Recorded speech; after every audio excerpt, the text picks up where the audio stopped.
Welcome, teachers and staff. We are here today to discuss acceptable use policies.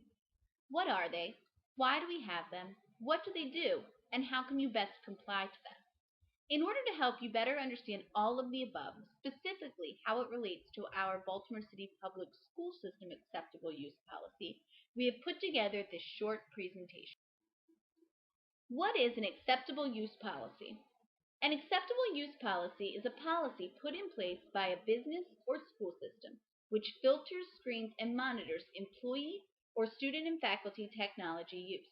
The acceptable use policy contains a set of guidelines and regulations set forth for the purpose of protecting employees or students and staff from a variety of technology infractions, including but not limited to exposure to inappropriate or offensive material, breaches of privacy, copyright or licensing infractions, and cyberbullying. An overview of the Baltimore City Public School System Acceptable Use Policy. The Baltimore City Public School System's Acceptable Use Policy is overseen by the Chief Information Officer and can be found in its entirety on the Baltimore City Public School System website listed below.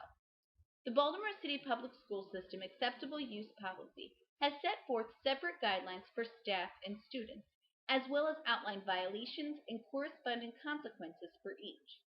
Key areas for students are privacy and electronic surveillance, the use of the internet, cyberbullying and online safety, use of removable media, violations, enforcement, and penalties.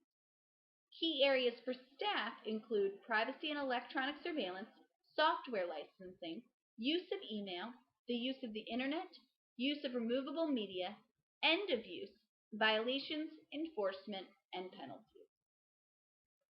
How to implement an acceptable use policy with students. In order to ensure that students will, to the best of their ability, try to comply with the acceptable use policy set forth by the district, it is your job as an educator to ensure that both students and their parents have been sufficiently informed as to its components.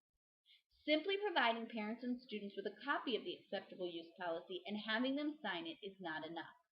It is your job to go over it in detail, discuss the key components, and any questions or concerns that may arise.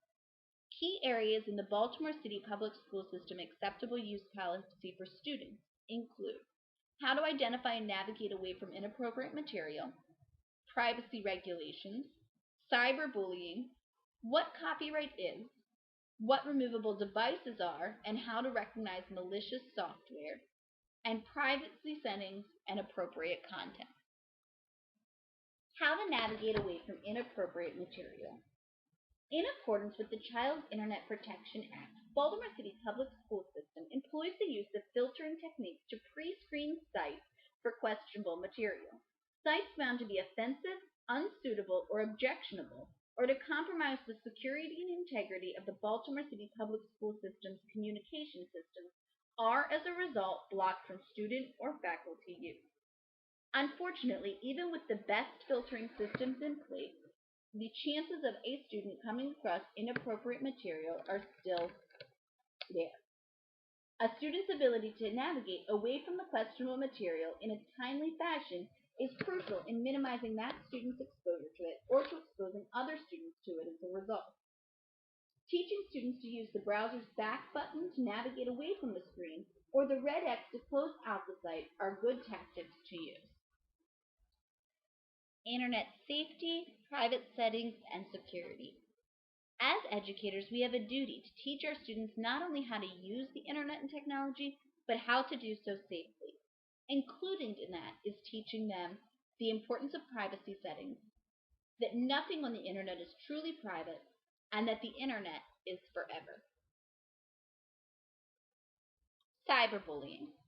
Cyberbullying, as defined by the Baltimore City Public School System Acceptable Use Policy, is the use of any electronic communication device to convey a message in any form, text, image, audio, or video, that defames, intimidates, harasses, or is otherwise intended to harm, insult, or humiliate another in a deliberate, repeated, or hostile and unwanted manner under a person's true or false identity. Additionally, any communication that disrupts or prevents a safe and positive educational environment may also be considered cyberbullying. Students are highly encouraged to report any incidents of cyberbullying immediately to either a principal or a teacher, and are also requested to preserve any evidence of cyberbullying. All incidents of cyberbullying are taken seriously, and if incidents are proven to be true, the city schools may revoke the privilege of a student who uses city schools' communication systems or related equipment to engage in cyberbullying. Copyright. In order to prevent students from engaging in copyright infringement, it is crucial that students are made aware of what copyright is. Practice activities in having students write down the author, the copyright date, and the website that the information was obtained from are good practices in ensuring that in the future they will always credit their sources. The use of removable media. The use of flash drives or removable media devices are almost necessary to transport files or complete educational requirements in this day and age. Students are asked to take precautions to ensure that removable media devices being shared between non-city schools' computers and city schools' computers are free of viruses or malicious software.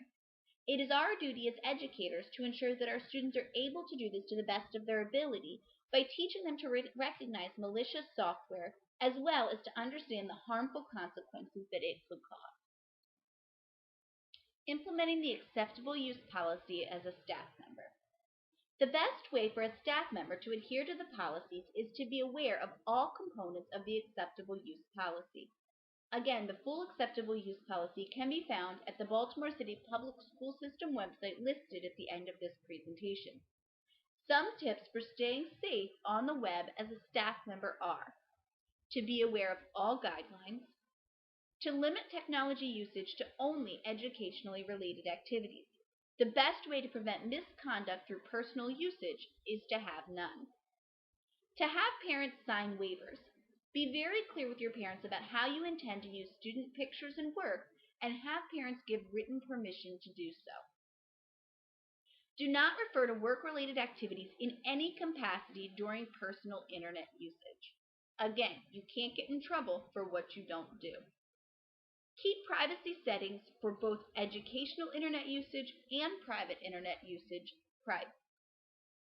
Conduct yourself online as you would in person. Remember that no online communication is truly private, and if you